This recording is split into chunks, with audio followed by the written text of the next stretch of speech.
بسم اللہ الرحمن الرحیم۔ السلام علیکم محترم ناظرین۔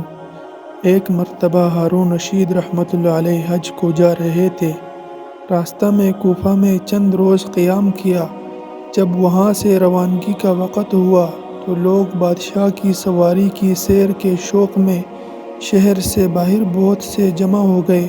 بہلول مجنون بھی پہنچ گئے اور راستہ میں ایک کوڑی پر بیٹھ گئے۔ بچے ان کو ہر وقت ستایا ہی کرتے تھے، ڈلے مارتے، مذاق کرتے۔ وہ حسب دستور ان کے گرد جمع ہو گئے۔ جب بادشاہ کی سواری قریب آئی تو بچے تو سب ادھر ادھر ہو گئے۔ انہوں نے زور سے آواز دے کر کہا، اے امیر المؤمنین، اے امیر المؤمنین۔ ہارون رشید نے سواری کا پردہ اٹھایا اور کہنے لگے، لبیک یا بہلول، لبیک یا بہلول، بہلول میں حاضر ہوں، بہلول میں حاضر ہوں۔ کہو کیا کہتے ہو؟ انہوں نے کہا، مجھ سے ایمن نے یہ حدیث بیان کی کہ حضرت قدامہ رضی اللہ تعالی عنہ یہ کہتے ہیں کہ جب حضور اقدس صلی اللہ علیہ وسلم حج کو تشریف لے جا رہے تھے تو میں نے منی میں آپ کو ایک اونٹ پر سوار دیکھا جس پر معمولی کجاوا تھا، نہ لوگوں کو سامنے سے ہٹانا تھا، نہ ہٹو بچوں کا شور تھا۔ امیر المؤمنین، تیرا بھی اس سفر میں تواضع سے چلنا تکبر سے چلنے سے زیادہ بہتر ہے۔ ہارون رشید یہ سن کر رونے لگے، پھر کہا، بہلول کچھ اور نصیحت کرو، اللہ تعالی شانہ تم پر رحم کرے۔ بہلول نے یہ سن کر 2 شعر پڑھے کہ مان لے، تسلیم کر لے کہ تو ساری دنیا کا بادشاہ بن گیا اور ساری دنیا کی مخلوق تیری مطیع ہو گئی۔ پھر کیا ہوا، کل کو تو بہرحال تیرا ٹھکانہ قبر کا گڑھا ہے، ایک ادھر سے مٹی ڈال رہا ہوگا، ایک ادھر سے مٹی ڈالتا ہوگا۔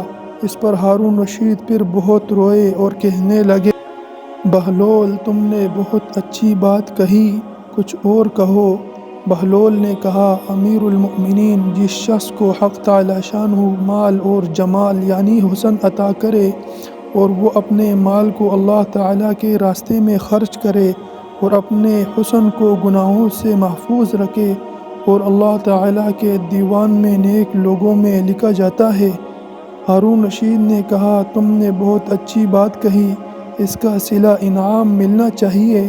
بہلول نے کہا، انعام کا روپیہ ان لوگوں کو واپس کر دو جن سے ٹیکس وغیرہ کے طور پر لے رکھا ہے، مجھے تیرے انعام کی ضرورت نہیں۔ ہارون رشید نے کہا، اگر تمہارے ذمہ کسی کا قرض ہو تو میں اس کو ادا کر دوں گا۔ بہلول نے کہا، امیر المؤمنین، قرض سے قرض ادا نہیں کیا جا سکتا، یعنی یہ روپیہ جو تیرے پاس ہے یہ خود دوسروں کا حق ہے، جو تیرے ذمہ ان کا قرض ہے۔ حق والوں کا حق واپس کرو، پہلے اپنا قرضہ ادا کرو، پھر دوسروں کے قرضے کو پوچھنا۔ ہارون رشید نے کہا، تمہارے لیے کوئی وظیفہ مقرر کر دیں جس سے تمہارے کھانے کا انتظام ہو جائے۔ بہلول نے کہا، میں اور تم دونوں اللہ تعالی شانہ کے بندے ہیں، یہ بات ناممکن ہے کہ وہ تمہاری روزی کا تو فکر رکھے اور میری روزی کا فکر نہ فرمائے۔ اس کے بعد ہارون رشید نے سواری کا پردہ گرایا اور آگے حج کی طرف یعنی مکہ مکرمہ کی طرف چل پڑا۔